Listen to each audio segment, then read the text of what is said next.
마이크 안 나와. 네, 됐어. 네, 여러분 반갑습니다. 유희성입니다. 예. 네, 이렇게 날이 생각보다 쌀쌀한데 이렇게 먼 곳에서 오신 분들 환영합니다.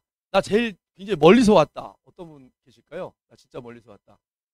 나주에서 오신 분 계시죠? 예. 광주. 나주가 광주보다 조금 더 간다. 예. 전국 각지에서 오셨습니다. 여러분, 이 달콤한 휴식의 시간을 투자하셨는데 그 시간이 의미 있고 가치 있기를 바랍니다. 제가 한번 여러분 메나테크가 어떤 기회인지 좀 말씀드리겠습니다. 제가 뭐 이 메나테크와 관련된 강의 지난 10년 동안 많이 했지만 제가 외부에서 돈을 받고 하는 강연들도 한 2,000번 넘게 했습니다. 어떤 강의 의뢰를 맡으면 뭐 그쪽에서 요구한 강의의 내용은 있기는 하나 말하는 제 입장에서 목적지를 정하고 합니다. 예를 들어 공무원들한테 강의할 때 정신 좀 바짝 차리고 공무원으로서 최선을 다하게 하는 목적지도 있을 수 있고 아니면 그 공무원들의 삶이 행복하기를 바라는 목적지도 있습니다. 오늘 제가 여러분들에게 사업 설명이라는 강의를 주제로 강의를 맡았지만 제 마음속에 아침에 일어나서 곰곰이 생각을 해봤어요. 그래서 제 서재에 이제 책을 많이 나눠줘서 별로 없는데 제가 아끼는 책들만 좀 남겨놨는데 이렇게 물끄러미 책장을 보다가 제가 이사하면서 제 서재가 생겼고 제 책을 좀 이렇게 분야별로 했는데 제가 좌측 상단 그건 좀 상단 쪽에 있는 책들은 유산으로 물려줄 책들이에요. 우리 자식들에게 제가 세상을 떠났을 때도 우리 자녀들에게 이렇게 선물처럼 주고 싶은 책을 모아놨는데 저는 크리스찬이긴 한데 크리스찬이가 말하기에도 좀 송구합니다.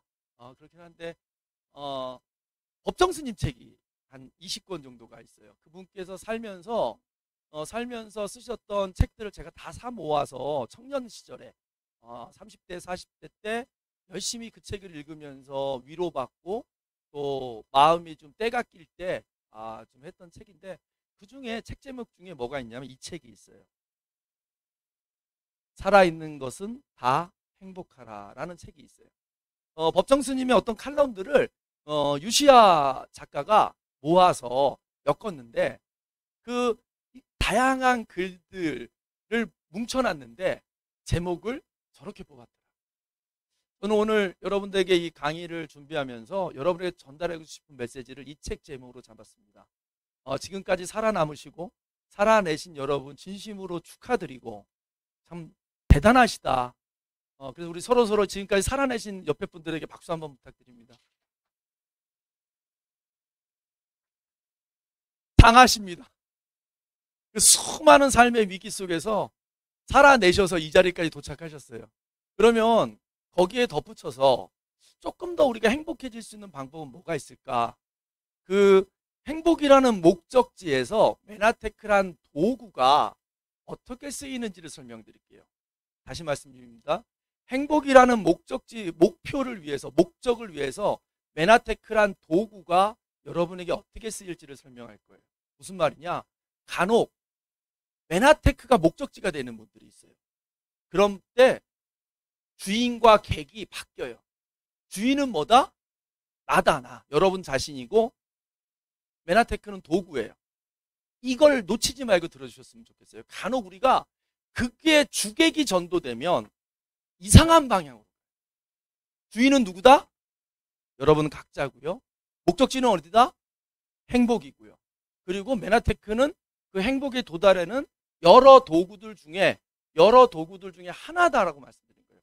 이거 하나만이 행복해지는 길은 아니에요.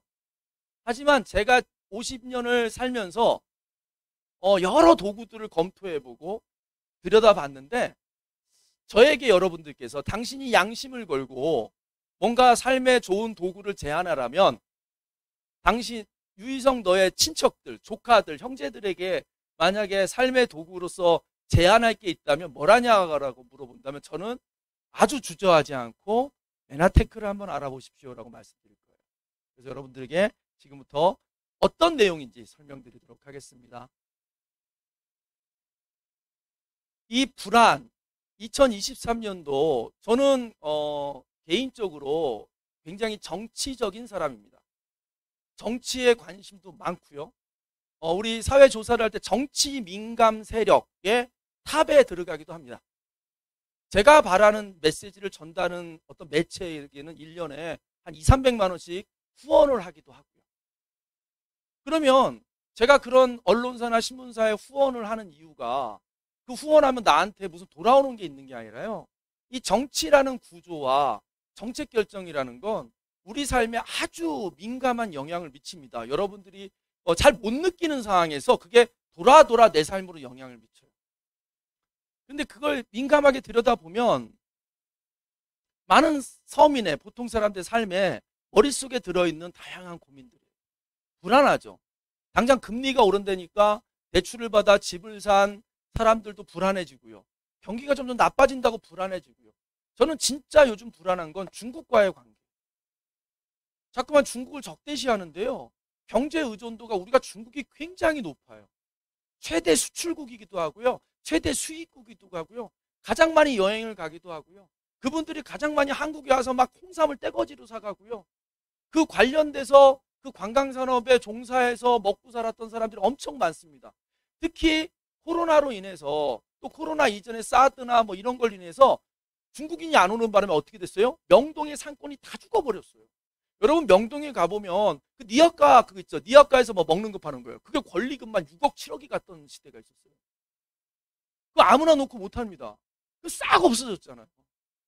제 파트너 사장님의 남편도 그걸 2개나 갖고 있었고요. 정말 외제차 끌고 떵떵거리고 살다가 지금 노가다 다녀요.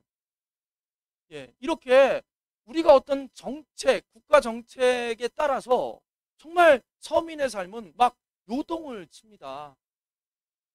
그러다 보니까 자꾸만 들여다보는 거죠. 근데 그런 국가 정책을 제가 관여할 수는 없어요. 제 선에서 어떤 그런 방향성에 맞는 정책을 갖고 있는 정당의 지지를 표할 수는 있지만 제가 정책을 바꿀 수는 없어요. 그렇다면 여기 계신 여러분들, 살아야 계신 여러분들 행복하기 위해서 그나마 내 선에서, 내가 몸담고 있는 선에서 우리 맨하튼을 설명드리는 거예요. 여기 많은 분들이 머릿속에 떠오르는 생각들이 있을 거예요. 다 한마디로 얘기하면 돈 문제입니다. 경제 문제예요. 더 이상 직장은 안전하지 않습니다. 대기업이요? 우리 대기업만 들어가면 인생 다 풀렸다고 생각해요. 이 중에는 꽤 여러분이 공기업에서 정년퇴직하시고 그 사이에 받은 월급으로 재테크도 하시고 땅도 사셔서 은퇴를 충분히 잘 준비하신 우리 저기 앉아 계신 우리 사장님, 정의명 사장님 같은 분도 계신데요. 오늘 옆에 따님하고 따님 남자친구를 모시고 왔는데 지금 입에 귀에 걸렸어요. 지금 마스크 쓰는 데가 안 보이는데 얼마나 행복해 하시는지 몰라요. 제가 저 따님하고 인사 나누면서 뭐라 그러는지 아세요? 오늘 아빠한테 큰 효도하셨습니다. 예, 왜냐면 아버지가 여기 비전을 본 거예요. 30몇 년 공직 생활을 하다가 공기업에서 하고 정년퇴직 하셨는데 이게 와서 너무 좋으니 제일 누구한테 이 사업을 알리고 싶겠어요? 내 사랑하는 자녀에게 이 사업의 비전을 주고 싶었는데 우리 가까운 사람들이 말 들어요, 안 들어요? 안 들어요. 근데 따님이 흔쾌히 남자친구까지 데리고 와서 얼마나 행복해 이 표정이 모르겠습니다. 우리가 대기업을 다니면요 인생이 바뀔 줄 알아요. 제가 대표적으로 그래요. 제가 그 좀 밖에 우리 제 아내가 있어서 제 가정사 얘기하는 걸 참 싫어해요. 근데 저는 제 가정사 얘기를 왜 해도 상관이 없냐면 내가 결정한 게 하나도 없어. 아니 우리 아버지 3번 결혼하는 거 내가 개입한 적이 없어. 30대 이후로 일을 안 하시고 집에서 편히 노시는데 내가 관여하지 않았어. 그러다 보니까 제 마음에 그래 부인에게 따박따박 월급 갖다 주는 사람이 제 삶의 꿈이었기 때문에 일부러 경영학과 가고 대기업 들어갔었어요. 삼성그룹에. 근데 어때요? 대기업에 근무하는 기간이 평균 12년밖에 안 된대요. 이제 저것도 답이 아니에요. 그런데 대기업 들어가는 게 저희 때에 비하면 더 어려워졌어요. 대학 들어가는 건요 몇 배나 어려워졌어요. 이제 가난한 집 아이가요 공부만 잘해가지고 스카이 못 가요. 부모가 달라붙어가지고 막 봉사활동도 데리고 다녀야 되고 뭣도 해야 되고 뭣도 해야만 스카이를 가요. 이제 그렇게 해서 대기업을 갔는데 12년 그리고 평생 해고라는 걸 당하기도 하고 그 틈만 나면 사람들이 어떤 늘어난 생활비를 감당하기 위해서 막 끊임없이 일거리를 찾고 막 그런다. 그래서 엔잡너라 그러죠. 막 근데 이게 그 엔잡너라는 말이요. 이게 미래라는 게 확연하게 반드시 올 미래가 있어요. 91년도에 제가 대학을 들어갔는데요. 당시에 미국에서 막 학위를 받고 또 제 고려대학교 경영대학의 교수로 오신 우리 고대 선배님이 마케팅 언론 시간에 이런 얘기를 하더라고요. 너희들은 니네가 사회생활하는 중년쯤 됐을 때 6개에서 7개 정도의 직업을 경험할 거야. 심지어는 동시에 서너 개의 직업을 할 거야 이러는 거예요. 근데 당시 제 마인드에는 뭔 소리야, 한 직장 딱 들어가면 거기서 목숨을 딱 바쳐가지고 정년퇴까지 쫙 가서 이렇게 살아야지 했는데, 그 당시 미국에서 공부하고 오신 그분 입장에서 미국 경제를 보니 그렇게 살더라는 거예요. 직업이 막 왔다 갔다 하고. 그게 한 20, 30년의 우리의 삶으로 온전히 들어온 거예요. 필연적으로 오는 일들은 반드시 온다라는 거예요. 그리고 노후 파산이라 그래서요, 여러분, 우리나라 지금 기성세대들이요, 이 강의를 들으시면 안 되는데, 안 들으실 거예요. 제가 링크를 안 보내드렸으니까. 제가 요즘에 장군님들을 건강 케어를 해요. 육사 출신, 요번에 우리 1박 2일 세미나도 별이 2개, 육사 출신 74세대 별 2개 장군님도 오셨고, 그분을 통해서 별 3개 하신 장군님도 만났고, 공군 참모 차장 별 3개까지 하신 공사 출신 장군님도 만났습니다. 그분들의 건강관리 해드리는데, 별 3개면 연금이 한 450에서 500 가까이 돼요. 근데 문제는 자녀 리스크. 자녀가 사업을 하면서 문제가 생기고 하니까요, 그분의 삶에서 굉장히 엠브루토스가 너무 좋다라는 거 아까 1교시에 들었던 내용을 잘 이해하셨어요. 그분도. 그래서 막 파킨슨이 올라고 하고 건강에 여러 어려움이 발생하셨어요. 지금도 80 가까운데 운전하고 서울로 왔다 갔다 하고 미팅을 다닐 정도로 활동적이신데 떨림이 오기 시작했어요. 안타깝더라고요. 그러면서 이제 제가 이렇게 제품을 구성하기에 앞서서 살짝 초대하신 분 안 계실 때, ROTC 선배님이신데, ROTC 5기시니까 저보다 한 28년 선배인데 제가 33기니까, 선배님 연금이 얼마나 되세요? 한 500 조금 안 돼. 그러면 얼마나 건강에 쓰실 수 있어요? 그러니까 한 5, 60 이러시더라고요. 사실 그 전에 더 쓸 수 있었는데 다들 보증을 서줬는데 그 이자를 본인이 내고 계시대요. 그래서 알겠다고 제가 최선을 다해서 이렇게 소통을 하고 나서 카톡이 왔어요. 이제 송금을 해주셨어. 제품 결제를 해주셨는데, 아이고 후배님 선처를 바라네요 이러는 거예요. 근데 그 선처라는 단어가, 우린 사실 선처가 뭐예요? 막 죄를 지고 잘못했을 때 좀 판결을 좀 좋게 해달라는 게 선처 아닙니까? 그 선처라는 단어가 확 마음에 막 바늘같이 꽂혀서 속상했어요. 그래서 그 다음 주 가서 어떻게 할게요? 선배님 제가 선처해드리겠습니다. 어떻게? 소개하십시오. 제가 그러면서 네트워크를 풀어드렸어. 사모님 앉혀놓고 불경 3시간 동안. 알았어 후배, 내 주변에 알릴 만한 사람 많아. 이래가지고 지금 사업을 조인될 예정이십니다. 우리는 누군가에게 이 정보를 알면 그런 분한테도 어떤 좋은 기회를 드릴 수 있다. 그런 측면에서 오늘 귀를 쫑긋 세우고 들어주셨으면 좋겠어요. 여러분, 이 정보가 여러분 수준에서 끝나는 게 아니라 참 감사한 건 여러분들이 제대로 이해하고 받아들이면 또 누군가를 도울 수 있는 거라는 점도 꼭 염두에 두시고 들으셨으면 좋겠어요. 오늘 되게 제가 차분하게 하죠. 네, 저도 저한테 깜짝 놀라고 있어요. 코로나보다 무서운 경제 붕괴인데요. 하나 아셔야 될 건 목숨을 끊는 사람도 많고요. 제가 제일 슬픈 건 뭐냐면, 우리가 질병으로 돌아가신 분보다 굉장히 많은 숫자가, 하루에 평균 대한민국에 34명에서 35명 정도가 스스로 목숨을 끊습니다. 그런데 어느 언론사에서도 이것을 문제라고 대서특필해 주는 데가 한 군데도 없어요. 저는 우리 머릿속에 담고 삽시다. 사람이 돈으로 근데 자살의 80% 정도가 금전적인 이유 때문에 목숨을 끊어요. 그리고 심지어는 아무 의사결정도 없는 자녀들을 동반 자살할 때 꽤 많습니다. 막 마음이 미치겠는 거예요. 돈이 뭐라고. 그리고 자기가 자기 목숨 끊는 건 그렇다고 치고 아무 결정권도 없는 아이들의 목숨까지 끊는데, 자식을 죽이는 자기 혼자 떠나면서 이 험한 세상에 남겨놓는 게, 누구 세상 믿을 사람 없으니 내가 내 스스로 내 자식의 목숨을 끊는 그 부모의 심정이 얼마나 아팠을까. 처음엔 그를 욕했는데 막 마음이 아픈 거예요. 우리가 서로 사회라는 걸 이루는 건 누군가 그렇게 어렵고 힘들 때 함께 사회의 힘으로 품앗이로 돕고 이러려고 사회를 만들어 놨는데, 우리 사회가 뭐냐면 제일 잘난 놈, 제일 1등 하는 놈이 다 가져가는 승자 독식의 시대, 그리고 끊임없이 죽을 때까지 경쟁이 최고의 가치라고 떠드는 시대에 살고 있으니, 아무리 봐도 나 없어지면 우리 자식들 천덕꾸러기로 평생 살 텐데 그럴 바에는 죽자 하고 자식과 함께 목숨을 끊는 그런 시간들, 우리의 힘 닿는 데 안에서 한번 살려봅시다. 동의하십니까? 예, 그런 맥락에서 열심히 들어주십시오. 한 박수 한번 칩시다. 서로를 위해서.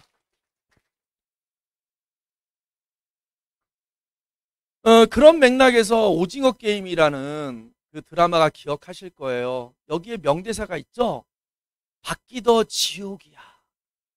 여기 아마 많은 분들이 보셨을 텐데, 이정재 씨가 거기 들어갔다가 중간에 포기하고 나와요. 근데 이 어르신을 만나서 막, 야, 거기는요, 막 서로 죽이고, 이렇게 1대1로 죽이고 살아남아서 돈을 왕창 가져가는. 근데 이 노인이 뭐라 그래요? 바뀌더 지옥이라는 말에, 여러분, 그 어떤 문화가요, 인기를 끄는 건 그 시대를 반영했을 때 동감을 얻어 히트를 칩니다. 그러니까 한국에서 드라마를 뭐 영상을 잘 찍고 연기자들이 연기를 잘해가지고 전 세계적으로 히트를 친 게 아니라, 여기에 담긴 내용이 우리 시대를 반영하는 거예요. 원래 예술이라고 하는 건 그 시대를 반영합니다. 종교가 사회의 중심이었던 시대에는 모든 작품이 뭐 성화, 뭐 예수의 조각상 이런 거였듯이, 예술은 그 시대를 반영해요. 그걸 아주 잘 반영한 게 인기를 끌고 공감을 얻어 사랑을 받는 거죠. 요즘 좀 아쉬운 건 이 시대를 반영한 어떤 풍자나 이런 거랑 막 정부가 개입해서 막 억압하더라고요. 이건 기본적으로 예술이 갖고 있고 문화가 갖고 있는 거여서 억압하면 안 되는 거거든요. 그 시대상을 반영하는 거예요. 근데 그 예술의 자유도 그렇게 침해받고 그러더라고요. 참 마음이 아프고 아쉽습니다. 근데 하여간 바뀌더 지옥이라는 거예요. 바뀌더. 그러면 이 지옥이라는 상황을 누가 만들었느냐? 우리들이 선택한 정치 권력들이 만드는 거예요. 이제 이 세상이 좀 저렇게 지옥이 되지 않도록 우리가 더 세상살이에 관심 많이 가졌으면 좋겠습니다. 지금 우리 코리안을요, K자형 경제라고 그러는데요, 양극한 거죠. 고학력 고소득자의 소득은 어마어마하게 증가합니다. 이제 잘 나가는 변호사들은요, 1년에 수백억을 벌기도 하고요. 똑같은 변호사 자격증이 있는데 자기 기름값도 없는 변호사도 생기기도 합니다.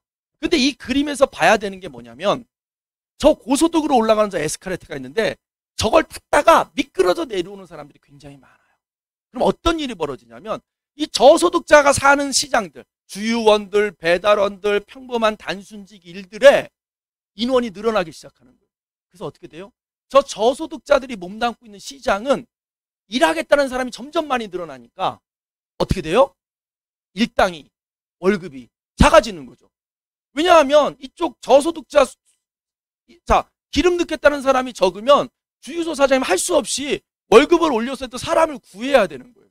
근데 주유 넣겠다는 사람이 줄로 서 있으면 경매를 붙이면 되는 거예요. 자, 시급 얼마, 시급 얼마. 막 이렇게 경쟁을 붙여서 난 시급에 5,000원이라도 할래요. 그래, 너 5,000원에 할래? 그럼 너 해. 이렇게 되는 거죠. 그럼 한도 끝도 없이 사람의 인건비가 떨어집니다.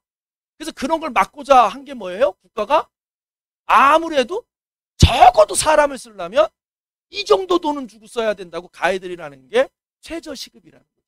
그럼에도 불구하고 사람들이 계속 밑으로 몰려가고 있어요. 이게 저는 심각한 문제라고 생각합니다. 이제요, 대기업 명예퇴직하신, 좋은 대학 나와 대기업 명예퇴직하신 분이 택배기사 하고 있는 그런 분들이 시장으로 뛰어들고 있는 거예요. 길이 안 보여요. 길이. 사회 경제 구조의 길이. 대신 또 이런 기자들이 있어요. 코로나 시대에 슈퍼카 7억, 8억, 10억 되는 차들, 운전하다가 갑자기 나타나면 갑자기 브레이크를 밟고 한참 떨어져서 가야 되는 차들, 그게 엄청나게 팔렸다는 거 아닙니까? 이게 양극화예요. 그런데 이런 일들이 일어날 것이라고 이미 아주 오래전부터 예측한 학자나 책들이 있어요. 그 대표적인 책이 부자 아빠, 가난한 아빠라는 책을 쓴 로버트 기요사키라는 사람이 쓴 책이 있는데 이 사람이 한 8권 정도의 책을 냈어요. 1권 부자 아빠, 가난한 아빠. 그다음에 뭐 부자 아빠의 자녀 교육법, 부자 아빠의 부동산 투자. 뭐 이게 쭉 시리즈물 중에 마지막 8번째 책이 뭐냐면 부자 아빠의 21세기형 비즈니스라는 책이 있어요. 이게 뭐냐면 네트워크 마케팅에 대해서 이분이 평가하고 정의 내린 책이에요. 꼭 혹시라도 여기 오신 분들 중에 아직 이 책을 못 읽어보셨다면 제가 진짜 강추합니다. 그리고 혼자 읽지 마시고요. 조금 어려워요. 그래서 조금 그냥 혼자 읽기 이해가 안 되는 부분들이 있으니 여러분들을 초대하신 분께 나에게 시간을 좀 내주세요. 내가 먼저 한번 읽어볼 테니까 다 읽고 나면 저랑 이 책을 한번 처음부터 끝까지 제대로 좀 가르치고 안내해 주세요 하는 요청을 하신다면 경제 흐름에 많이 도움이 될 텐데요. 간략히 말씀드리면 거기서 핵심이 뭐냐면 세상의 직업을 나누어 봤더니 4종류의 직업이 있더라는 거예요. 이자가 인프로이 그래가지고 직장인. 그 다음에 S는 셀프 인프로이. 내가 나를 고용하는 거예요. 대표적으로 조금 전 강의하셨던 이장영 치과 원장님 같은 사람. 변호사. 이런 사람들이 저 같은 직업 강사. 내가 자유직업이긴 하지만 개인 사업적이긴 하지만 내가 나를 고용한 거예요. 이 셀프. 다 내가 움직이지 않으면 출근 안 하면 월급 안 주고 내가 강의 안 하면 내가 치과 원장으로서 드릴로 이렇게 이빨 치료 안 하면 치아 치료를 안 하면 이 영역이 뭐냐? 내가 움직이지 않으면 소득이 제로가 되는 계층이라는 거죠. 하지만 우리 사업가, 대표이사 사장님, 오너, 그 다음에 내가 돈을 투자해서 수익을 내는 이런 분들 같은 경우에는 내가 잠시 몸이 아파도 집에서 며칠 쉬어도 되는 거죠. 근데 그 비율을 봤더니 ES 분면이라 그래요. 직장인 전문직. 이쪽 영역이 인류, 지구 안에 95%의 사람들이 저 일을 하고 있다. 그리고 약 4%에서 5% 정도가 비즈니스 오너, 그 다음에 투자가 영역이죠. 근데 이렇게 평면으로 보면 4분의 1씩 4분의 1씩 되나 보다 하는데 이렇게 입체적으로 보면 실제로 돈이 돌아가는 양을 보면 95%가 몸담고 있는 저 종업원이라든가 자영업 뭐 이런 영역은 돈이 5%밖에 저기서 안 돌아요. 이 세상에 있는 돈 중에 95%는 저 오너와 투자가 사이에 돈다. 그런데 우리가 아무리 노력해도 월급쟁이에서 비즈니스 오너가 되려면 사업체 사장님이 되려면 쉽지 않은 거죠. 그래서 한번 돼보려고 사람들이 시도하는 게 뭐예요? 그게 자영업이죠. 치킨집, 족발집. 나도 한번 사장 한번 해봐. 내가 한번 해봐. 근데 투자금이 많이 들잖아요. 그래서 나온 말이 뭐예요? 떠밀려서 자영업을 하는 거예요. 떠밀려서. 심지어 여기서 쫓겨나서 떠밀려서 사업 사장님이 된 분들이 많아요. 이게 우리가 얘기하는 떠밀려서 자영업을 하는 거예요. 자영업은 미친 짓이다. 연합뉴스에서 기사. 월급쟁이들의 무덤이 된 자영업. 심각하게 보셔야 돼요. 막 저런 기사들.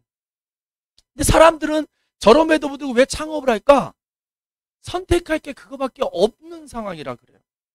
근데 지금 이 공간에서 선택할 게 새로운 게 있다는 걸 지금 제가 여러분에게 합리적으로 설명드리는 거니까 정말 여러분 저 이 사업을 하면서요 보람된 게 어떤 경우가 있었냐면 막 떡볶이집 뭐 순댓집 열라고 준비하다가 메나테크 만나서 일단 그 창업을 멈췄던 분들이 꽤 있어요.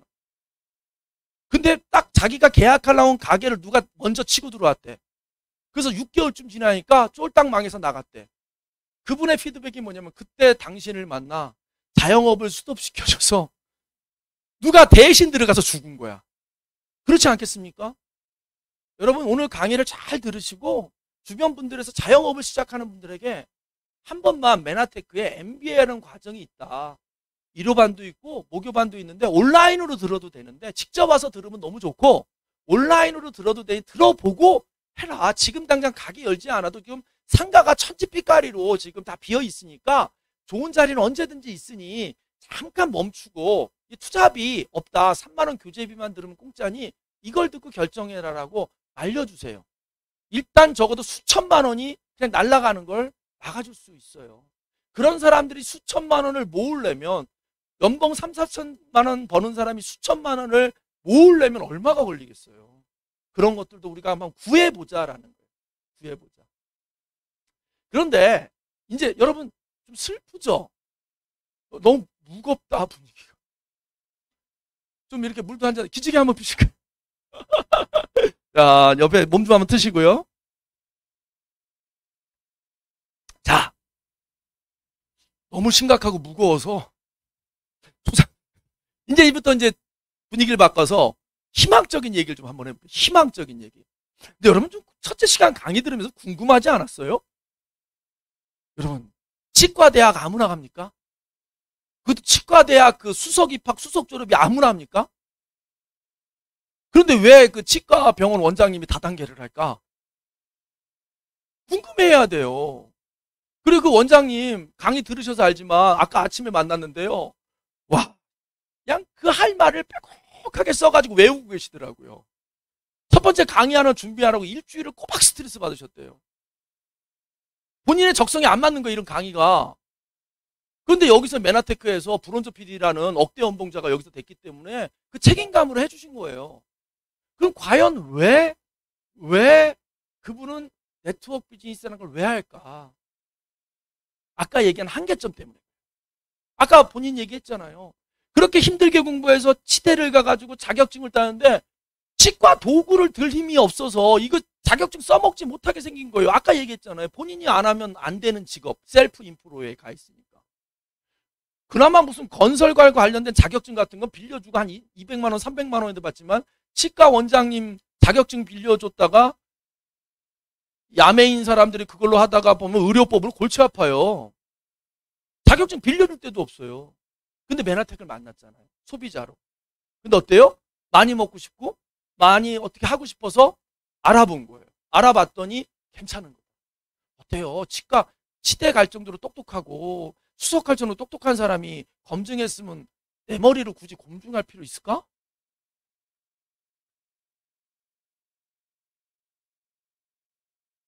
무조건 뭐 다 누군 말을 믿어서는 안 되지만 그 정도면 웬만하면 그렇잖아요? 제가 10년 전에 직업 강사를 할 때 수입이 막 올라가기 시작해서 메나텍 만나기 전에 1년에 막 1억 5천도 2억도 버는데 차를 바꿔야 되는데 친구한테 전화를 한 거죠. 야, 차를 렌트로 쓰는 게 나아? 아니면 리스를 하는 게 나아? 아니면 내가 할부로 사는 게 나아? 난 세무를 잘 모르니까 내 연봉은 대충 이 정도 되고 이러니까 그랬더니 너와 같은 직업의 종류인 회계사나 이런 전문직 종사자는 차를 리스로 사. 그럼 걔가 그 말을 듣고 제가 세법을 공부했을까요? 아니요. 이미 회계사들이 리스로 차를 뽑는다고 하면 그게 제일 좋은 방법 아니겠어요? 그래서 묻지도 따지지 않고 리스로 샀어요. 리스로 타고 다니고. 이렇게 때로는 내가 직접 다 막 여기 저 밖에 중국인이 계셔서 내가 욕할 수는 없지만 저 손인사님 중국인이잖아요. 의심 많은 사람들 뭐라 그래요? 중국인 팬티를 입고 있냐 이렇게. 기억나시죠? 그렇지 않다면 믿을 만한 사람이 여러 검증을 거쳤다면 그 사람 말을 또 믿는 것도 시간을 절약하고 노력을 절약하는 방법이기도 합니다. 근데 여러분 이제 희망적인 얘기를 해드릴게요. 희망적인 얘기. 뭐냐면 지구상에 있는 돈은 사라지지 않아요. 물론 국가와 국가 사이에 돈이 움직이긴 해요. 그럼 제가 지구라고 얘기했죠. 지구. 지구 안에 있는 돈은 갑자기 땅에 묻어지거나 그러는 게 아니라 이동을 할 뿐이지 사라지지 않아요. 자, 예를 들면 일론 머스크라는 테슬라 사장이 테슬라 오너가 주식이 폭락하면서 200조인가가 날아갔대요. 그럼 200조인가. 그런데 200조는 있어. 원래 400조 갖고 있다 200조 날아가니까 여러분 일론 머스크를 절대 걱정하지 마세요. 걔는 200조가 있어. 갑자기 200조 날아갈 때 일론 머스크 어떻게 하냐면 불쌍한 눈빛인데 본인들이나 걱정하셔. 네. 근데 그 200조가 그러면 사라졌느냐? 아니에요. 그 돈이 주식시장에 있다가 어딘가로 빠져서 다른 사람 주머니로 간 거지 없어진 돈이 아니라고. 그러면 돈이 어디로 이동했을 텐데 그 이동할 뿐인 거예요. 그래서 끊임없는 책에 부의 이동이라는 책. 원래 엘빈 토플라라는 작가가 한 20년 전에 권력의 이동, 부의 이동해서 이 이동이라는 개념으로 책을 냈는데 그와 유사한 책들이 지금도 끊임없이 나오는 겁니다. 돈이 움직이고 있어요, 어딘가로. 그래서 우리가 해야 될 건 뭐냐면 그 돈이 움직이는 길목에 서서 잡아내면 돼요. 곰도 연어가 올라오는 시즌이 되면 물가로 가요. 연어가 안 올라오는 시즌에 아무리 물가 가서 해봤자 피레미밖에 안 잡히지만 연어가 올라오는 시즌이 되면 그냥 물을 툭툭 치면 한 마리 두 마리씩 저 무트로 나가는 거예요. 심지어 입만 벌려도 이놈이 뛰면서 내 입으로 확 들어오는 상황이 된다고. 저는 이 얘기를 알려드리고 싶어요. 위기 속에서도 변화와 방향성이 있어요.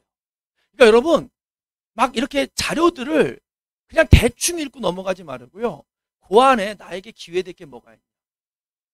이게 오른쪽 위로 뜨는 산업들인 거죠. 뜨는 엔터테인먼트, BTS 막 수조 원의 매출을 냈잖아요. 헬스케어, 에너지화학, 운송, 자동차. 근데 이쪽으로 빠지는 것들이 있는 거예요. 그런데 그 중에서도 가장 그래프가 높은 게 뭐예요? 기존 거보다 급상승하는 게 뭐예요? 헬스케어 산업이라는 거예요. 헬스케어. 근데 그럼 헬스케어라는 게 우리가 머릿속에는 의사, 약사, 한의사, 뭐 간호사 이런 분들의 전문직 자격증만 있는 사람이라고 생각을 했지만 이제는 많이 바뀌어서요. 어떻게 돼요? 지금 여러분 아셔야 됩니다. 지금 대한민국 의료계가요. 영양제 시장으로 들어오려고 어마어마한 노비를 합니다. 그 대표적인 게 뭐냐면 소분 조제 판매예요. 우리 영양제 우리 사업자들이요. 조제하지 못했죠. 여러분 만약에 우리 메나테크에 있는 엠브로토스가 20만 원인데 여러분이 딱 그람 수제 가지고 반만 딱 잘라서 봉투에 담아서 10만 원에 팔면 이건 불법이 됩니다.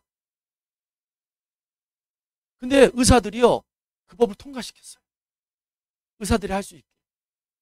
그래서 우리 병원의 약처럼 아침, 저녁, 저녁, 아침, 점심, 저녁으로 약처럼 약봉투에 먹을 수 있게 영양제를 쫙 레시피해서 그 이름의 법률 용어 정확히 하니까 소분 판매. 우리 비슷한 거 있죠. OSP. 근데 그게 좀 더 앞서가는 거예요. 당신은 이러이러한 질환이 있으니까 영양제는 이거 먹어야 됩니다. 그러면 나는 먹던 영양제 있으니까 안 먹을래요. 사람들이 할까요? 안 할걸요. 내 주치의가 지금 당신 이 약을 먹고 있는데 이 약의 부작용은 이 영양제로 커버할 수 있으니까 이렇게 해서 레시피 할 테니까 50만 원이면 먹을까요? 안 먹을까요? 먹어요. 이제 이 시장을 좀 껄떡 죄송합니다. 가족 중에 의사가 있는 분에게 사과드리겠습니다. 욕심을 내기 시작했고요. 만약에 그 단결된 힘으로 의사 단체들이 단결된 힘으로 이걸 끊임없이 관철시키면 그 다음 수순이 뭔지 아세요? 그 다음 순서가 우리 같은 일반인들이 영양제 파는 걸 제한하려고 할 거예요. 그래서 뭐 영양 무슨 자격증 이런 것들로 시장을 제한할 거예요. 그 대표적인 역사적인 사례가 있잖아요. 공인중개사 자격증. 이해됩니까? 그런 흐름이 감지되고 있고 실행되고 있는데 그런데 중요한 건 이미 먼저 스타트한 사람들 내쫓을 수 있을까요? 없을까요? 그건 어려워요. 그래서 초창기에 지금 공인중개사 시험이 얼마나 어려워요? 근데 초창기에 동네에서 부동산 복덕방 할아버지들이 장기 두고 담배 피다가 전세 얻으러 왔어요. 그럼 해주고 이렇게 써가지고 해주고 했던 분들을 내쫓을 수 없으니 어떻게 했어요? 와서 이름만 쓰고 가면 자격증을 막 주던 시대가 있었어요. 그 초창기 그렇다는 거예요. 이제 영양제 시장이 굉장히 고도화되고 커질 거기 때문에 여기에 다양한 법적 규제들이나 이런 게 들어올 텐데 그때 이미 시작하고 있는 분들의 기득권을 빼줄 수가 없다. 가만히 있겠습니까? 이제 그래서 하루라도 빨리 이 시장에 발을 들여놓으라고 말씀드려요. 이 끝나고 아직 회원가입이 안 되신 분들은 쉬는 시간을 활용해서 우리 회원가입이 돈이 안 드니까 제가 그랬잖아요. 설명 듣고 회원가입하면 돈이 드는지 알고 입도 뻥끗 안 하고 8개월 동안 미루고 있었던 거 아닙니까? 돈 안 듭니다. 걱정하지 마십시오. 본인 명의의 핸드폰만 있으면 됩니다. 그런데 우리가 또 한 번 기회의 요소를 말씀드립니다. 다이어트예요. 다이어트. 이게 2018년 전 세계 다이어트 시장인데요. 오른쪽에 보면 체중 조절 및 웰빙 제품이 55조 달러예요. 그래서 달러는 공세개를 붙여야 되거든요. 그러니까 1조 달러면 1000조 달러예요. 1000조 원이에요. 그러니까 5조 달러면 5000조예요. 근데 공이 하나 더 가네? 경이에요, 경. 한국 돈으로 5경 5000조 원의 시장이 있는 거예요. 감이 나와요. 5경 5천. 이건 제가 나온 자료라니까요. 그런데 여기 볼게요. 비만 관련 의약품 비율은 1%. 뭔 말인지 알겠습니까? 이 1% 되는 시장을 갖고도 제약회사가 그렇게 떵떵거리고 살았는데 99%에 해당되는 건강식품 시장에서 내가 플레이어가 된다면 나만 흥분되나 지금? 여러분 흥분 안 돼요? 그랬다며 흥부가 자기 형수한테 가서 뺨 따고 맞은 이유가 밥풀 붙은 걸로 저 흥분돼요 그랬다가 맞았다며요.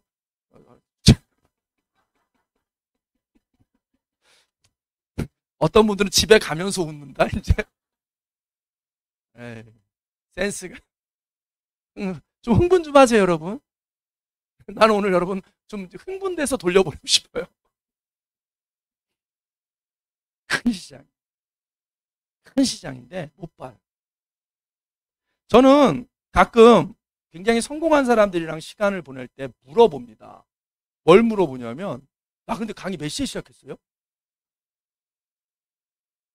예. 남은 시간 14분 안에 끝내려고 돼 있네요. 네, 알겠습니다. 14분이 넘어가면요, 나가세요. 근데 그 이후에 정말 중요한 일 그때부터 할 거기 때문에, 마음대로 하세요. 이왕 오셨는데 조금 더 듣고 가도 되지, 뭐. 날이면 날마다 오는 강사가 아닙니다. 제가 성공한 사람들을 만나서 이야기 듣는 걸 되게 좋아해요. 궁금하잖아요. 근데 보면, 타고 가보면, 인생의 결정적인 어떤 순간에 누가 나타나요. 그리고 정보를 살짝 줘요. 막상 해보면 진짜 돈 되네? 그쪽으로 막 특화되는 거죠. 지금 결과물은 굉장히 크긴 한데, 그걸 타고 가보면 아주 작은 오다가 인연, 야, 집 한번 사고 팔아봐. 팔아봤더니 진짜 돈 되네? 거기에 맞들려가지고 막 집장사가 되고, 어느 날 집장사. 여러분 집장사 기억나요? 제가 어렸을 때 우리 아버지가 막 손가락질하던 동네 애기 엄마가 있어요. 우리 아버지 표현을 그대로 쓸게요. 요거는 인용이니까. 저놈의 옆였네. 집장사하고 다니는 여자야. 이렇게 욕했다고. 근데 수년에 그 집장사 하시던 내 친구 어머니는 빌딩을 갖게 되셨고, 우리 아버지가 약 6개월 동안 그 아파트, 그 건물에 경비를 하셨어요. 그래서 그분 지나갈 때마다 격리하고 계시고, 웃기지 않아요? 근데 그분도 동네 엄마가 누군가, 야, 저 빌라 사가지고 부셔서, 저 단독주택 사가지고 부셔서 빌라 올려. 이게 시작이었던 거예요. 저는 그거보다 더 큰 비전을 좀 드리는 거예요. 그런데 알아차리든 못 알아차리든 여러분 복입니다. 기회는 누구한테 온다고요? 준비된 사람한테 오죠? 근데 그게 조금 해석하기 쉽게 알려드릴게요. 이제는 세상이 바뀌어서요, 기회는 다 와요. 이 정보는 다 와요. 지금 이 시간에도 이걸 유튜브를 통해서 부산에서, 광주에서, 제주도에서, 심지어 해외에서 듣고 있어요. 근데 문제는 뭐냐면 이런 정보가 가는데요, 준비된 사람만 받는 게 아니라 더 쉽게 얘기하면 뭔가 기회는요, 보이는 사람한테 잡히는 거예요. 이걸 이게 기회인지 아닌지 보이는 사람한테만 잡히는 거지, 지나가고 났더니 기회더라 하면 늦는 거죠. 준비된 사람이 아니라 기회는 누구한테 온다? 볼 줄 아는 사람한테만 온다. 부디 이 표 하나로 정말 전 세계 돌아다니는 건강과 관련된 시장의 단 1% 갖고도 저렇게 의사약사, 제약회사가 떵떵거리고 먹고 사는데, 그거보다 99배 큰 헬스케어 시장에 내가 들어갈 수 있다면, 더 나아가서 그냥 어중이 떠중이가 만든 건강식품 회사가 아니라 28년 된 나스닥에 상장된 27개국에 나가 있는 다국적 기업의 멤버로서 내가 활동할 수 있다면, 그리고 우리 글로벌 리더스 그룹 같이 메나테크 안에서 매출액의 90%를 담당하고 지금 수년째 20% 이상의 성장률을 유지하고 있는 그런 그룹원이 됐다는 것만으로 흥분됩니까? 흥분이 돼야 되는데 부디 놀부가 되지 않고 흥분되기를 바랍니다. 그러다 보니 어때요? 여성들에게 물어봤습니다. 20대, 40대 한국 여성들에게 다이어트가 필요합니까? 86%가 뭐라 그래요? 다 필요하다고 할 의사가 있어요.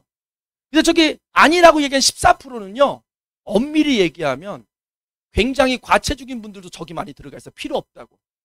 세상의 아이러니가 뭐냐면 꼭 들어야 될 사람들은 안 듣고 안 들어도 될 사람들은 들어요. 안 빼도 될 사람들은 뺀다고 그러고 있고요. 빼야 될 사람들은 안 빼도 된다고 하고 있어요. 그러니까 다 합치면 저 14%까지 다 합치면 거의 100%예요. 이해되십니까? 나중에 저 뺄 필요 없다고 느끼는 14%는요. 병증으로 진행된 후에 다이어트를 시작할 거라고 제가 확신합니다. 근데 희망적인 메시지가 하나 있어요. 다이어트 성공률이 겁나 낮아요. 다이어트 성공률의 특징이 뭐냐? 기준이 뭐냐? 살을 빼고 1년 동안 그 뺀 게 유지가 돼야 되는데 그 유지율이 2%밖에 안 돼요. 98%는 다 실패합니다. 지금 제가 10년 동안 다이어트 관련된 사람을 만나는데요. 어떤 여성 같은 경우에는요. 한약이나 기타로 살 뺀 몸무게의 총합이 100kg가 넘는 여자분도 있어요. 한약으로 25kg 뺐다가 멀로 20kg 뺐다가 다시 요요 왔다가 다시 15kg 뺐다가 그걸 다 합치니까 제가 문진할 때 역대 당신이 다이어트로 뺐던 키로수를 얘기해 보십시오 하면서 제가 다 더하거든요. 5, 60kg 정도 되는 사람은 더 많고요. 100kg 넘어가는 사람 되게 많아요. 몸이 완전히 망가진 상태로 오는 거예요. 어때요? 반복 구매, 재구매가 가능한 시장.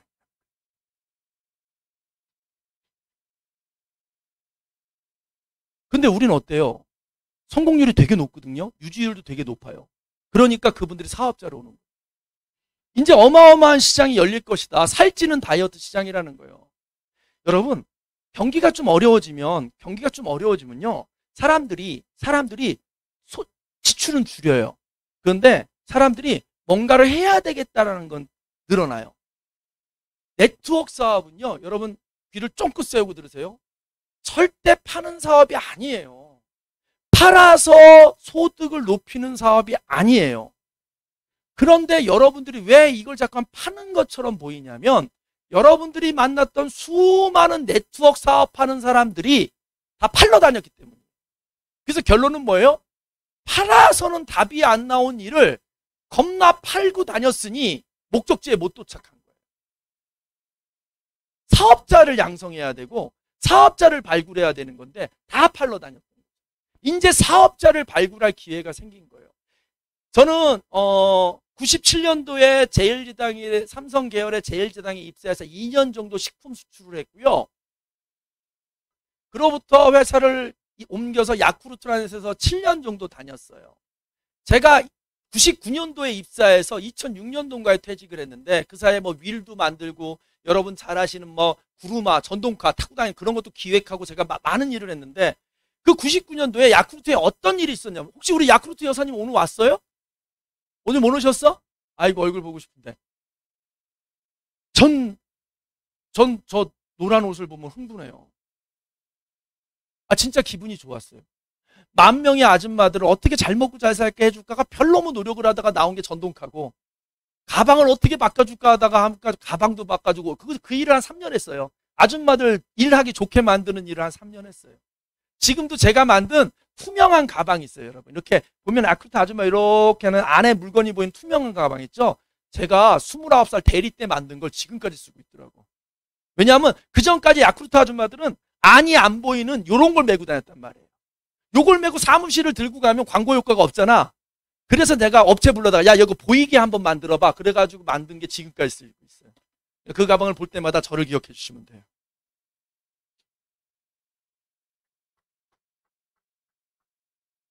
참 행복해요. 그 가방 볼 때마다 내가 우리 아줌마들한테 좀 도움 좀 줬다. 더 행복한 건 그거죠. 아줌마들 타는 전동카 있잖아요. 그것도 광고비 200억을 뺏어다가 만들기 시작한 거예요. 그래서 그거 타고 다니는 거 보면 우리 아들이 엄청 자부심이 세요. 저 우리 아빠가 만든 건데 그러면 야쿠르트 아줌마들은 니네 아빠가 이거 만드는 회사 다니냐 이러는데 우리 아들 자랑했거든. 아빠가 저 옛날에 아빠가 처음으로 저 20년 전에 막 만들자 해가지고 지금 아줌마들 타고 다니는 거예요. 참 행복합니다. 그런데 이 회사에 어떤 일이 있었냐면 여러분 이게 새벽이 오기 전에 가장 어둡고요. 불이 꺼지기 전에 가장 밝다란 얘기처럼 사실 IMF 오기 97년 전까지 대한민국은 그 당시 신문기사 95년도 96년도 경제기사를 보면 단군 일의 최대 호황 뭐 이러면서요 뭐 3만 불 막 이러면서요 막 난리를 피고 있다가 IMF가 탁 온 거예요. 근데 그러다 보니까 야쿠르트가 어떤 매출액이 감소가 됐냐면 야쿠르트 아줌마가 11,000명, 12,000명을 유지하다가 9,000명대로 떨어지기 시작합니다. 그러니까 전국 각지에 아줌마가 없어서 배달을 못하는 지역이 계속 생기는 거예요. 그러니까 이 아줌마들이 안 구해지는 거예요. 그래서 교육만 오면 딱 4번 교육만 들으면 10만 원씩 막 주고 소개한 사람한테 10만 원씩 줬다고요. 그래서 그때 어떤 일이 벌어졌냐면 10명만 소개하면 100만 원인 거예요. 그래서 제일 많이 받아갔다 보니 파출소장님이 동네 다니면서 경비는 안 보고 노는 아줌마는 쇼당을 치는 거야. 교육 가서 내 10만 원 생기면 5만 원 떼어줄게. 교육 받아. 막 아줌마들도 교육비를 줬거든요. 받으러. 그 정도로 사람을 구하기 힘들 정도로 오는데 IMF가 딱 오니까 어떤 일이 벌어져요? 나 100만 원 벌어볼게 하는 사람이 줄줄이 쓰면서 10,000명을 한 6개월 만에 넘었었더라고. 그리고 1,000명 더 느는 데는 그러면서 전국에 비어있는 지역이 아줌마들로 채워지면서 매출액이 IMF보다 더 올라가기 시작합니다. 이게 그 내용인 거예요. 지금 여러분 머릿속에 지금 처음 듣는 분들은 사업성에 대해서 이렇게 고민할 거예요. 제가 처음에 이 내용을 들을 때 가격대를 보니까요. 마트에 있는 제품 가격하고 딱 비교해 보니까 3배 정도 비싸더라고. 많게는 4배 비싼 제품도 있어. 오메가3 막 이만한 통에 있는 게 4만 원인데 맨하탄은 요만한 통이 4만 원이니까 개수로 따지면 어떤 건 10배나 비싸. 그럼 내가 그때 든 생각은 판매라고 생각을 했기 때문에 야 똑같은 오메가3가 마트에서 막 저렇게 팔리는데 이렇게 5배, 6배 비싼 거 먹을 사람이 있겠어? 뭔 생각이에요? 오로지 판다는 생각만 했던 거예요. 그러니까 그때 제가 뭘 못 찾았어요? 사업성을 못 느끼고 8개월 동안 회원가입도 안 하고 있었던 거죠. 몰랐기 때문이에요. 몰랐기. 그런데 알고 봤더니 사업가를 양성하고 내 파트너로 이 일을 사업으로 할 사람을 찾아내는 게 일인데 없었던 거죠. 제가 몰랐던 거예요.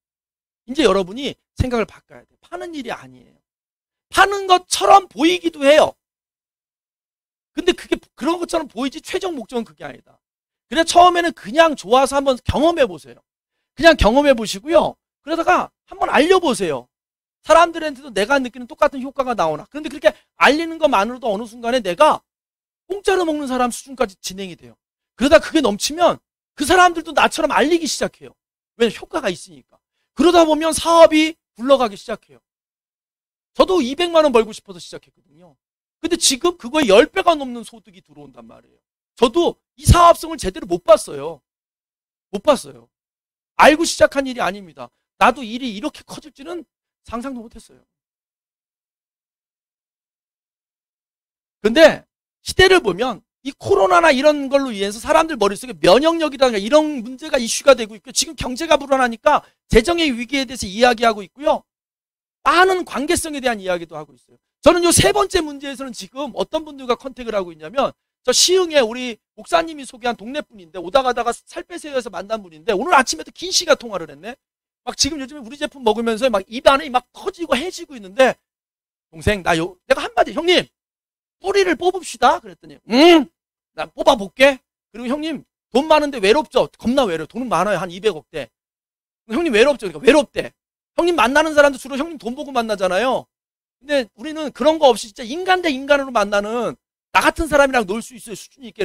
동생 내가 지금 한 200억 들여서 건물 짓고 있거든. 나 이거 4월에 완공되면 사무실 하나 열 거야. 거기서 나랑 메나테크 하세요.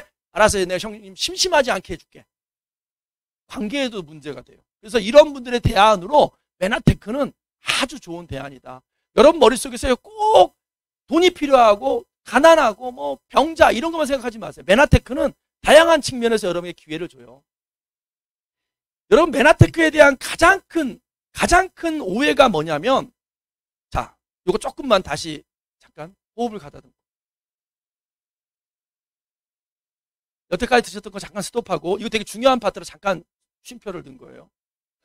네트워크 비즈니스의 사람들이 가장 많은 큰 오해가 뭔지 아세요? 부도덕하라고 비교하는 게 야 그거 물건 하나 팔아가지고 여러 놈이 떼어먹는 거 아니야?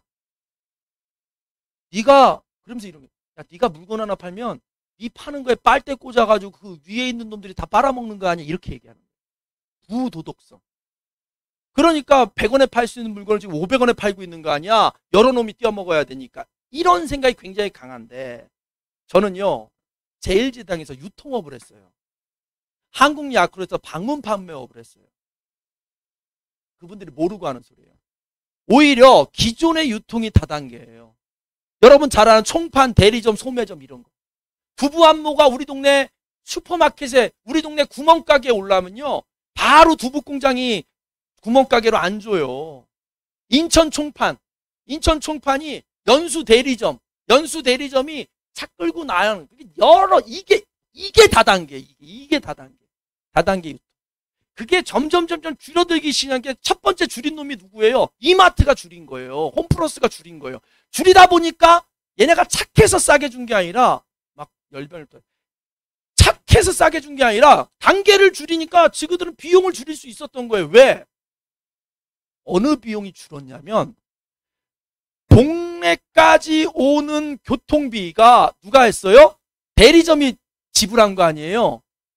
근데 물건 사러 우리가 차 끌고 어떻게 가요? 마트를 가잖아요. 그래서 싸게 줄 수 있는 거예요.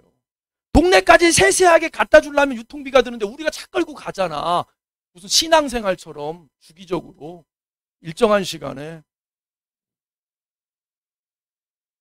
착해서 깎아줘. 근데 그것도 이제 고비용이라는 거예요. 에어컨비, 난방비, 직원 주차비, 월세, 전기료. 그래서 어떻게 돼요? 직접 인터넷으로 파는 거예요. 직접 생산자와 소비자를 직접 연결하는 시대가 온 거예요. 메나테크가 지금 그걸 하는 거예요. 그럼 우리는 뭘 한 거냐? 소비자와 메나테크라는 회사를 중간에서 연결시켜주는 일을 한 거예요.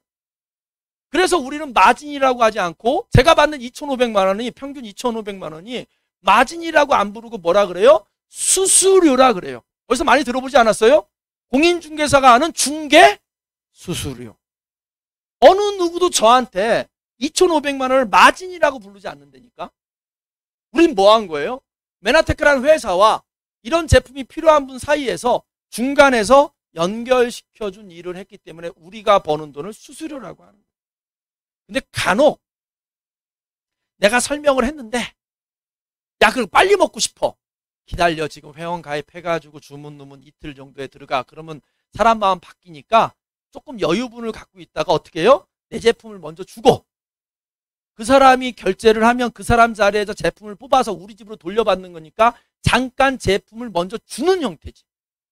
근데 그걸 보면 파는 것처럼 보이거든. 그래서 판다고 생각하는 거야. 근데요 아무리 비난을 해도 지금 현재 좋든 싫든 한국 안에서 이런 네트워크 방식으로 다단계 방식으로 한 5조가 넘는 돈이 팔리고 있고요.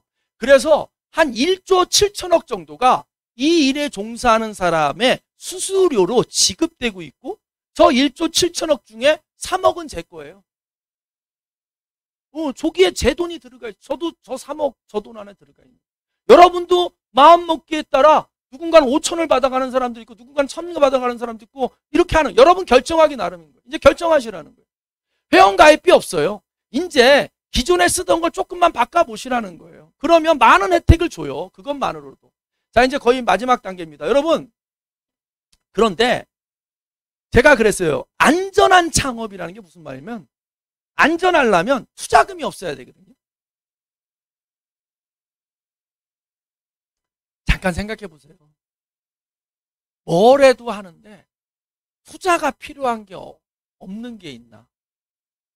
하다못해 커피숍에서 커피 내리는 바리스타를 하려고 해도 바리스타 자격증이 필요하고 빵을 굽는 제빵사를 하려도 제빵학원을 다녀야 되고 대리운전을 하려도 보험도 들어야 돼. 대리운전사 보험부터 해가지고 막 우리는 그게 없어요. 그래서 매주 화요일 날 이 자리에서요. 그리고 또 미처 못 오는 분들은 유튜브나 줌으로요. 공짜로 송출해요. 지금 이 시간도 송출되고 있어요. 이게 유튜브 화면 보니까 많은 분 계시네. 우리 김대현 장군님. 저기 장군님 조시나 봐. 반응이 없으시네. 우리 김영길 박사님. 저기 딱 3명 있는 분이. 손드네. 예. 유튜브에 지금 들어와서 계세요. 몇 명 들어와 계세요? 25명이나 들어와 계시네. 나눠주는 거예요. 그 다음에 여러분에게 꼭 강조하고 싶은 게 있어요. MBA, 딴 건보다도 MBA 과정. 지금 현재 우리가 MBA 과정이 일요일 이 시간, 목요일 10시 반 두 강좌가 진행이 되는데 1월 달에는 1월 1일이 또 신정이었고 일요일이었고 또 구정도 있어서 이번에 일요반을 안 진행하는 관계 때문에 이런 또 스페셜 강의가 생겼는데 일요반이 있어요. 목요반도 있고 선택적으로 교차해서 들어도 돼. 첫째는 일요일 날 듣고 두 번째 주에는 일요일 날 시간 안 되면 목요일 날 듣고 정 여건이 안 되면 유튜브로도 듣고 꼭 한번 들어보시라. 꼭 한번. 그리고 판단하시라. 안 해도 좋다. 상관없다. 지금 누적으로 졸업생이 수천 명에 달하는데요. 그중에 다 아니냐? 아니에요. 제가 그랬잖아요. 기회는 누구한테 온다? 그 기회가 기회로 보이는 사람만 잡는 거예요. 그런데 봐야 잡을 거 아니에요. 그러니까 그것마저 그 MBA 과정까지는 꼭 들어봐라. 듣고 아니다 싶으면 안 한다. 우리 집에 보내주는 다단계다. 뭐 감금하고 막 카드 뺏고 차키 뺏고 이 사람 차키 뺏겼던 사람 아니야. 청년 때 우상석 이거 차키 뺏겨가지고 집에도 못 가고 자석료 팔고 다녔던 사람 아니에요. 나머지 뭐 MBT 이런 건요 오늘 초대하신 분들 드리고요. MBA 근데 저는 자신 있게 얘기합니다. 자신 있게 뭐냐면 젊은 자녀들 꼭 좀 들으라고 하세요. 우리 부모 세대가 뭘 못 가르치는지 아세요? 자녀들에게 경제를 안 가르쳤어요. 내가 배워본 적이 없는데 정상적인 학교 교과에서 경제를 가르친 적이 있어요? 없어요. 근데 유태인들이 왜 전 세계 경제를 관장하게 해요? 철저하게 어렸을 때부터 성경에 기반한 경제를 가르쳐요. 첫 번째 수입이 생기면 6 항아리에다가 분산해 놓고 딱 그 계획대로 쓰고 투자, 미래를 위한 투자, 오늘 살 거. 야, 기가 막히더라고. 그런 패턴으로 하니까 전 세계 경제를 놨다 폈다 하는 게 유대인이 된 거예요. 그래서 그게 꼴비기 싫어가지고 어떻게 됐어요? 히틀러가 막 잡아 죽인 거예요. 그게 유태인 학살이 괜히 나온 게 아니에요. 이놈의 자식들 나라도 없는 놈들이 전 세계 유럽의 부를 다 갖고 온드네? 그게 소설로 나온 게 뭐야? 그게 베니스의 상인 아니에요. 돈 안 갚으면 허벅지살을 띄겠다. 그 상인이 유대인이에요. 아주 누적된 유대인에 대한 미움이 어디서 출발하냐면 그들의 경제력에서 출발해요. 이놈은 봐라. 나라도 없는 이민자로 와가지고 돈은 지네들이 다 갖고 있네? 싹 죽이자. 이렇게 된 거죠. 그게 그 내용. 이제 우리도 자녀들에게 경제 공부 좀 시킵시다. 이 MBA 4주차 과정은요. 사업을 하든 안 하든 정말 들어볼 만한 가치가 있다. 정말 간곡히 부탁드리고요. 한번 들어보셨으면 좋겠습니다. 비판자들의 말에 괜찮지 말기 바란다. 네트워크 마케팅은 탐욕스러운 사람에게는 그다지 적합한 사업이 아니다. 네트워크 마케팅에서는 다른 이들이 부자가 되려 도와야만 당신도 부자가 될 수 있는 이상적인 사업이다. 여기 여러분 인생을 열심히 살았던 분들 중에 파고다 공원에 앉아 계신 지금 이 시간에도 파고다 공원에 앉아서 무료 급식을 기다리시는 분들 많아요. 노인의 삶고 외롭고 아프고 돈 없고. 근데 이분들이 평생 게을렀느냐? 그렇지 않다니까요. 이분들에게 뭐가 없었냐면 이런 좋은 기회를 알려줬던 사람들이 없었던 거예요. 이분들에게도 몇 번 왔었을 거예요. 근데 본인들이 알아차리지 못했던 거예요. 이제 똑같은 인생을 살아도 친구가 부자가 되고 친구의 부자가 되고 건강한 노후가 되고 재정의 자유. 저는 코로나 바로 오기 직전에 2018년도인가 인당 2,500만 원짜리 크루즈를 메나테크에서 보내서 제 아내랑 합쳐 5천만 원짜리 크루즈를 타고 이 지중해를 여행한 적이 있어요. 그때 그 배 안에 앉아있던 노년의 부부들이 얼마나 저희들을 부러워하냐면 몇 살이냐는 거야. 나 또 제가 영어가 좀 되거든요. Where are you from? How?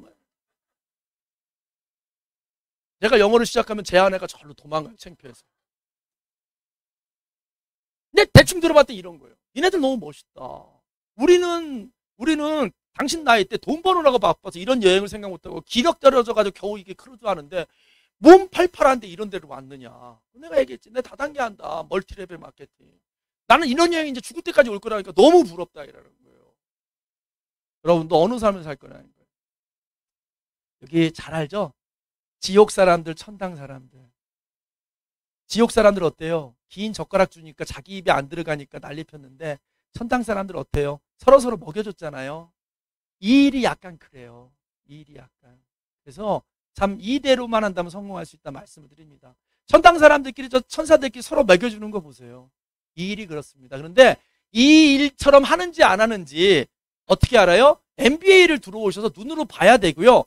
1박 2일 고PD 세미나 오셔가지고 정말 우리가 어떤 마음으로 사람들을 행복하게 만들어주려고 노력하는지를 몸으로 직접 느끼셨으면 좋겠습니다. 2월 둘째 주 금요일 토요일 MBA를 한두 번 들어보신 후에 여러분 욕심내시는 분들은요. 지난 MBA 과정을 유튜브로 4회차 다 떠 있어요. 여러분 초대하시는 분에게 나 빨리 들어보고 싶어 욕심내면요. 제가 링크 내게 보시면 한 10시간만 투자하면 4주 걸 다 들을 수 있어요. 듣고 나서 내가 남보다 또 관심 있다 그러면요. 2월 달에 참가비 7만 원 내고 1박 2일 먹여주고 재워주고 7만 원밖에 안 받아요. 싸게 모셔요 우리가. 싸게 모시는데 교육비 안 받는데 와서 눈으로 직접 보세요. 그리고 나서 잡으셨으면 좋겠습니다. 예, 여러분 이제 마지막 장표입니다.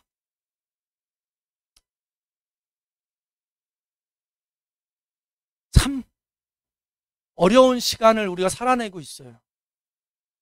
어디를 봐도 저도 희망이 잘 안 생깁니다. 더군다나 나라가 막 운영되는 시스템을 쳐다보고 있으면 마음 아픈 데가 너무 많아요. 우리는 잘 관심 없지만 국가가 책정한 예산표를 들여다보면 뭘 줄이고 뭘 늘렸는지를 찾아보면 향후 몇 년 동안 우리나라가 어떤 방향으로 갈 건지 정말 힘없고 능력 없는 사람들을 조금만 살려내는 쪽으로 갈 건지 막 이런 게 좀 보여요. 근데 그런 거 관심 갖는 사람이 많지 않잖아요. 그냥 뭐 몇백 조가 예산이 책정되고 국회를 통과했느니 말았느니 뭐 이러는데 그 예산의 그 항목을 조금만 기사를 읽어보면 아 향후 몇 년 동안 없는 사람들은 더 어려워지겠구나. 여러분 저 입구에 나가보면요. 제가 여기 와서 늘 하는 게 있습니다. 뭘 하냐면 입구에 박스가 지금 모여져 있어요. 그걸 제가 누구한테 줄 건지 송기실 장로님 사장님한테 드릴 거거든요. 저는 집에서 파지가 나오면 아파트에 버리지 않고요. 제 트렁크에 싣고 다니다가 제 벤츠 트렁크에 싣고 다니다가 길 가는 할머니를 만나면 파지 준 할머니를 만나면 내려드립니다. 내가 아파트에 버리면 치워요. 근데 그걸 왜 굳이 싣고 다니냐면 내가 아파트에 버리면 이 파지 사업하는 사업자의 수익이 됩니다. 근데 내가 좀 귀찮더라도 차에 싣고 다니다가 할머니한테 드리면 쇠가 빠지게 1시간 동안 주워 다닐 박스를 내가 선물로 드리면 조금 도움되지 않겠어요? 그래서 제가 우리 센터에서 나오는 박스도 1층에다 안 버리고 우리 같이 도와주시는 송기지 사장님한테 맨날 드려요. 그러면 이 사모님이 하는 미용실 옆에 파지 리어커가들이 있기 때문에 걷다 올려드립니다. 매주 월요일마다 제가 저 미용실을 갈 때마다 또 우리 집에 나오는 파지를 실어다가 드리기도 하고. 근데 요즘요. 그 파지 하나를 다 채워서 고물상에 가보면요. 중국 쪽에서 우리 파지를 안 사가가지고요. 파지값이 폭락해서 한 니아가에 3,000원을 못 넘긴대요. 그러면 니아가 3개를 가득 채워야 돈 10,000원이 되는 거예요. 정말 어려운 시대죠. 정말 어려운 시대예요. 그리고 앞으로도 당분간 크게 희망이 안 보여요. 그래서 이 경제의 위기 속에 노아의 방주 같은 이 기회가 있는 거예요. 마음 같아서는 그 파지 할머니도 맨하텍을 전하고 싶지만 이 맨하텍이 그렇다고 막 아무나 할 수 있는 일은 아니에요. 그러니까 제가 그 할머니에게 도움을 드릴 수 있는 방법은 그냥 파지라도 모아서 드리는 거예요. 어떤 할머니인지 모르겠지만 할아버지인지 모르겠지만 하지만 그렇지 않고 어느 정도 내가 학습할 수 있고 정보를 말할 수 있고 누군가에게 이야기를 할 수 있는 능력만 있다면 맨하테크는 굉장히 좋은 도구가 될 거예요. 이걸 여러분들만 알지 마시고요. 여러분 가까운 사람들에게 정말 진심을 담아 전하시는 여러분 되셨으면 좋겠고 그렇게 전함의 복으로 여러분도 부자 되고 그분들도 부자 돼서 제 강의의 첫 번째 목표 오늘 뭐라 그랬어요? 행복하셨으면 좋겠습니다. 마치겠습니다. 감사합니다.